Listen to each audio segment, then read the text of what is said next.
Selamat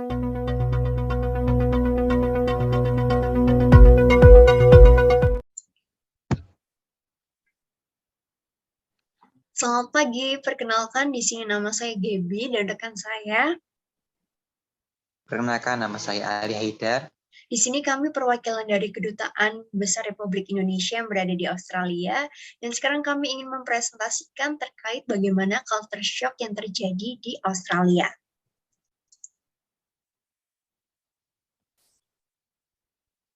Di sini kami akan membahas tentang Australia garis besarnya. Yang pertama ada tentang sosial dan kebudayaan. Jadi masyarakat sosial di Australia itu sangat toleran dan inklusif, sehingga kemajemukan budaya itu sudah menjadi kunci identitas nasional. Kemudian yang kedua, perekonomian yang maju. Nah, di Australia sendiri itu merupakan salah satu negara yang ekonominya paling terbuka dan inovatif. Next, Ali. Yang ketiga adalah tempat dan lingkungan. Di Australia ini banyak sekali tempat yang bagus untuk dikunjungi seperti Sydney Opera House menjadi salah satu ikon Australia, serta memiliki lingkungan yang nyaman dan cuaca dan gaya hidup yang nyaman sekali. Yang keempat adalah akademis. Australia ini merupakan salah satu negara yang akademisnya diakui oleh seluruh dunia. Maka tidak heran banyak sekali pelajar dari Indonesia yang tertarik untuk melanjutkan studi di sana.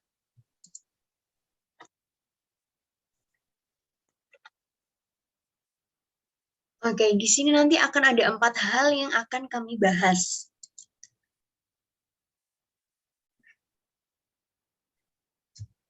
Yang pertama tentang bagaimana perbedaan kebudayaan secara akademis.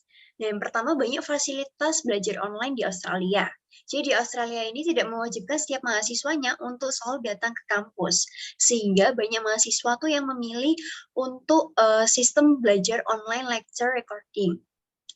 Kemudian tidak ada pengaruh perbedaan usia. Jadi di Australia tidak pernah membedakan kualifikasi antara dosen dengan mahasiswa sehingga mahasiswa itu dapat bebas untuk berkonsultasi. Kemudian menekankan kemandirian. Nah, di Australia sendiri ini keputusan untuk menghadiri kuliah, mengerjakan tugas, mengerjakan ujian itu tidak dipaksakan oleh pihak universitas. Dan yang terakhir, ujian dievaluasi oleh tutor.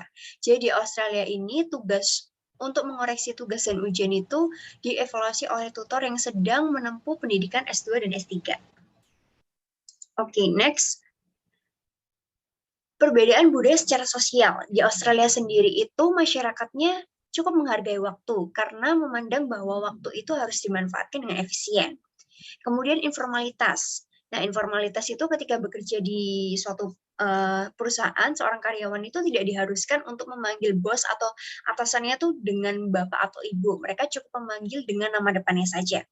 Kemudian berkumpul bersama. Nah, jadi di Australia ini ada kalender acara dan festival yang menarik di mana mereka itu berkumpul bersama untuk merayakan acara-acara penting. Dan yang terakhir memberi salam. Nah, ketika berkenalan di Australia itu lumrahnya itu dengan berjabat tangan. Tapi masyarakat Australia itu juga cukup casual dan informal dalam hal sapa menyapa. Oke, next. Silakan Ali. Baik, saya akan membahas comfort or discomfort yang akan dirasakan oleh mahasiswa di Australia. Nah, yang akan saya bahas pertama adalah kenyamanan. Yang pertama adalah lingkungan kuliah. Di sana suasana kampus yang bebas dan memiliki budaya yang ramah, terutama dalam menerima pendatang baru. Bahkan hampir setiap kampus menyediakan departemen khusus untuk melayani dan membantu mahasiswa internasional. Kemudian yang kedua adalah cuaca yang bersahabat. Musim panas di sana terasa hangat hingga terik, dan musim dingin yang ringan dengan cuaca hujan yang tersebar cukup merata sepanjang tahun iklim di Australia. Kemudian yang ketiga adalah perubahan style. Hal ini menjadi salah satu sisi menyenangkan yang dapat dirasakan oleh mahasiswa Indonesia di Australia. Mereka bisa berekspresi dalam profession. Kemudian ketidaknyamanan. Yang pertama adalah biaya hidup yang tinggi. Secara tidak sadar, ketika dihitung, baru menyadari betapa tingginya living cost harus dikeluarkan selama tinggal dan belajar di sana. Yang kedua adalah menjadi kaum minoritas. Hal ini tentu sudah pasti menjadi sedikit bagian dari ketidaknyamanan hanya ketika kita tidak memiliki kemampuan adaptasi yang cepat terhadap lingkungan baru. Kemudian yang ketiga adalah kondisi jalanan yang ramai.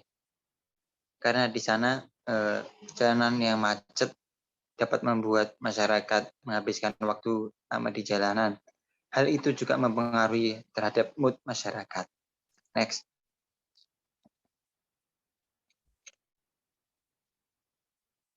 Nah, how to deal with it? Bagaimana cara menyikapi perbedaan agar lebih cepat beradaptasi? Yang pertama adalah menghargai adanya perbedaan. Banyak hal yang ditemukan, mulai dari berbeda budaya, berbeda pendapat dengan orang yang di sana juga sering terjadi. Namun dengan proses penyesuaian untuk menghargai merupakan salah satu cara untuk beradaptasi. Kemudian yang kedua adalah berani untuk memulai